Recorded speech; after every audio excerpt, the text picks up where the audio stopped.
Hello, and welcome to the Tech Roundup podcast from Northridge Partners. We're the tech investment bank that advises on capital raisings and M&A across 4 technology verticals: travel tech, software and AI, aerospace and defense tech, and fintech. Northridge Partners is in a global partnership with one of the Northern Hemisphere's leading tech investment banks, GP Bullhound. That gives us a collective 200 professionals in 17 offices around the world. I'm Maggie Magazine. And I'm Manny Facture.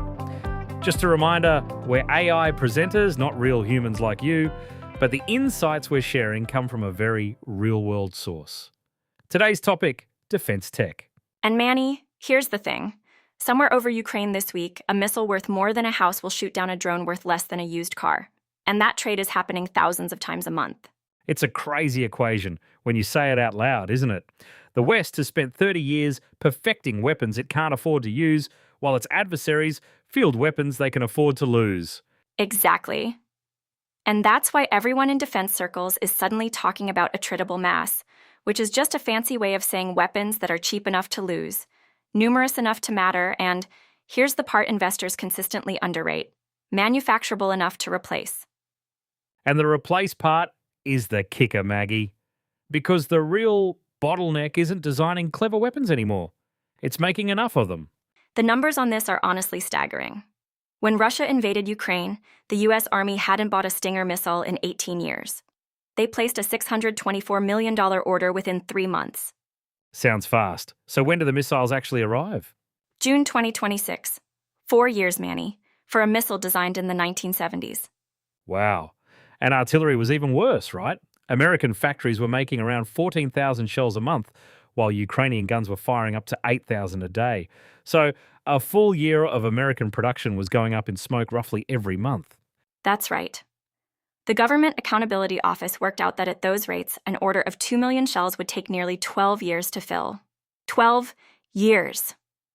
And before anyone thinks this is just a Ukraine story, we saw the same thing this year with Iran. American air defenses actually performed brilliantly against those missile barrages. Almost too brilliantly. They burned through so many interceptors that the Army has now placed its first order for the older model Patriot in more than 30 years.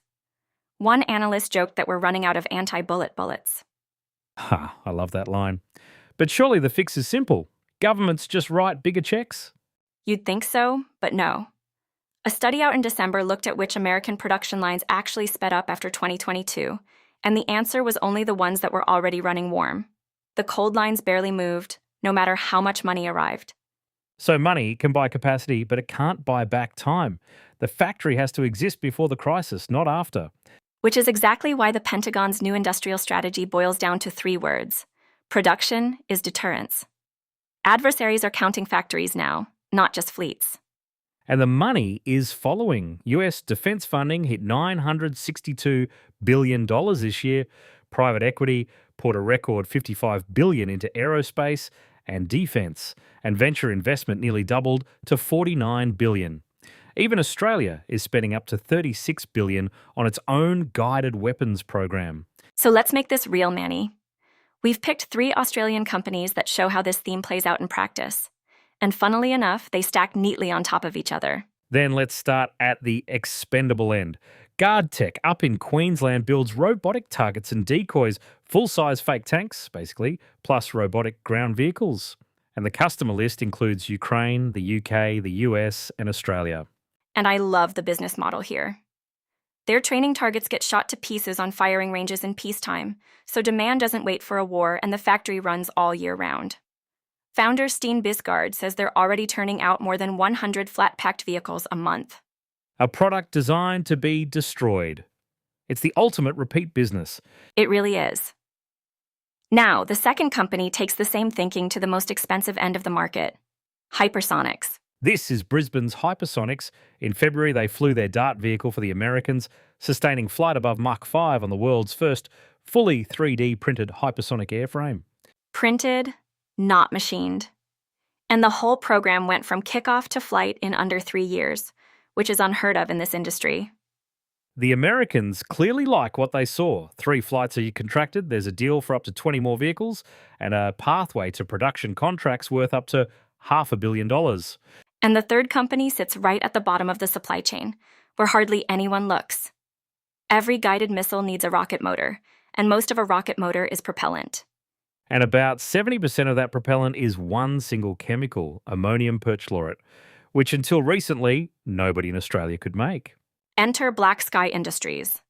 They're Australia's only sovereign maker of rocket propellant and motors, and the first to produce that chemical on Australian soil. When the government announced its flagship motor facility in April, Black Sky was one of only 3 companies named as partners. They've also got a 3 million acre test range in outback Queensland. Co-founder Dr. Vu Tran calls it the largest private launch range in the world. And they can take a concept from whiteboard to live firing in under a week. In an industry where everyone queues for test slots, that's a genuine moat. So Maggie, put your investor hat on for a second. What separates the winners here? For me, it comes down to a few simple questions. Does the revenue repeat like ammunition, or is it a one-off platform sale? Do costs actually fall as volumes rise? Who pays to keep the factory warm between crises? And can the balance sheet survive while governments make up their minds? Because a factory with no answer to that third question isn't an asset, it's a liability. Right. And before we wrap up, this lesson goes way beyond the military. Just look at what conflict risk has done to aviation insurance this year, with premiums swinging wildly and policies being priced just hours before departure. And every business is more exposed to choke points than it realizes. Shipping straits, sure, but also undersea cables, chips, satellite navigation, even payment rails. Yeah, Manny, it's a VUCA world out there. Volatile, uncertain, complex, and ambiguous.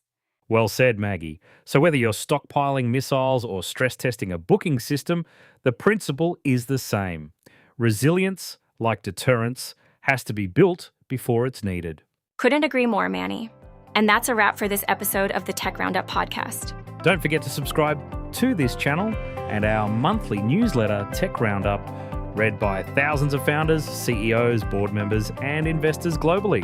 See you on the next episode, and remember, we fake humans rock.